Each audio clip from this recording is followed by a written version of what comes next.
Thank you, Mr. Trevor Dickinson. I love those films. I like getting those ones that, you know, they're not great skiers. Phil, you suck. But you know what? Those guys are getting out there. They're having a good time. They're having fun, and they're putting something together. And I think that's awesome. So next year, I'd like to see more shows like that. If you got them, bring them on up. How you guys doing over there? About ready? Okay, next up we have another one of those guys who gets after it. There's no doubt about it. He's setting a lot of standards, putting a lot up there, and this is, I've been harassing him for like 5 years to put a show together, and he finally like answered my email. I feel. Next up, Rapheal Slawinski. 30, 20.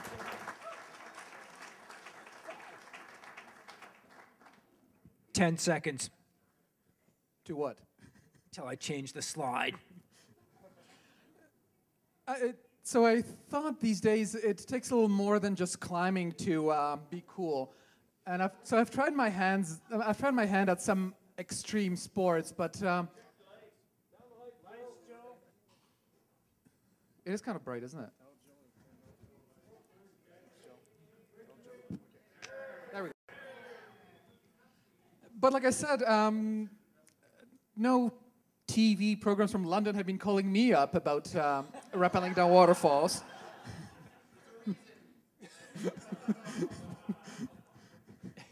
I'll give him the email for you. So, failing that, I tend to go back to climbing. And one kind of climbing I like in a rather broad sense of like, and could we advance the slide? Thank you very much. One kind of climbing which I like I said, in a taking the word like rather broadly, is climbing in the winter and climbing up some of the bigger peaks in the winter. And it makes about as much sense as rappelling the waterfalls, but in a perverse way, it's kind of fun. And the thing is, it's always an adventure. And it can be a good time and it can be a bad time. And I want to tell you about a couple of adventures from last winter. The first one took place on Mount Temple here. And that one was actually... Wait a minute, that's not Temple.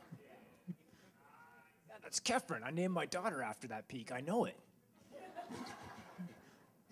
Do you know who I am? You're still gonna need a tray. Sorry, it's a joke. Like I said, so one of those experiences took place on Mount Temple, and it was actually one of those rare times when stuff really came together. And surprisingly, it was actually fun the whole way through. There was 3 of us on the trip, Ian, Eamon, and myself. So actually, a good chunk of the crew, they'll be going over to Turkmenistan next summer. Muhammad Jihad. The trip actually started pretty casually right off the bat. We're dropping our skis off before starting hiking and then finally climbing. And it was by that point it was kind of mid-morning, so Eamon and I sat down to a well-deserved second breakfast, and Ian just kind of standing there shaking his head and finally says, "How do you guys ever get up anything?" But anyway, we eventually finished eating and stood up and started hiking. So I won't bore you too much with how the climbing went. So if you feel like it, really can advance the slides a bit faster. Not so fast.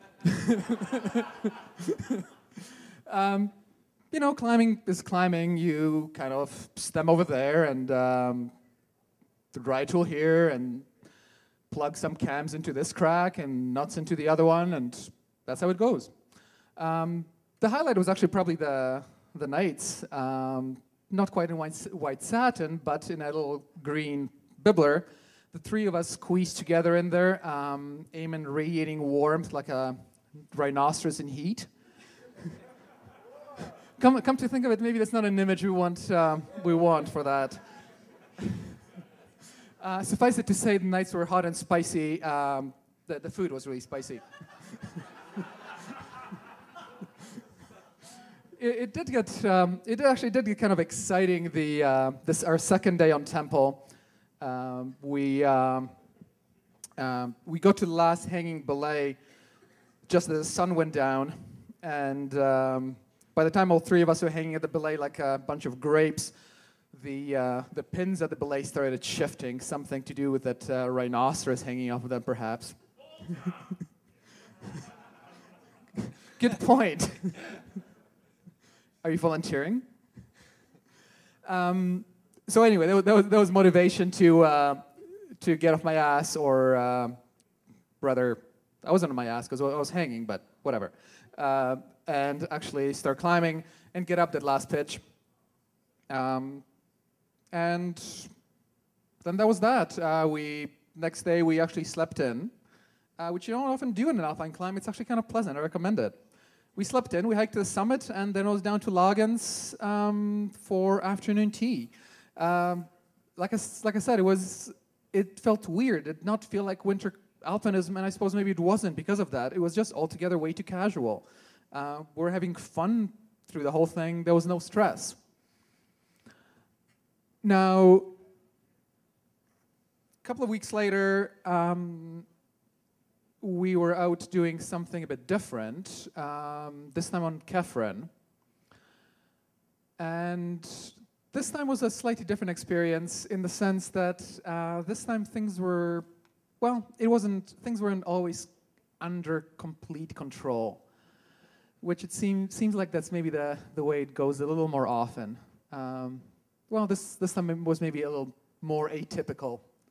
Actually started off pretty well too. The first day we got quite high on the face. Actually found enough snow for a comfortable cave, and had a rather good night in a very cozy cave. Actually, in fact, was such a good night that we overslept. That seems to be a theme too here too. Is sleeping in. You're getting older. Is that what it is? I'm older than you, I suppose, by an entire 40.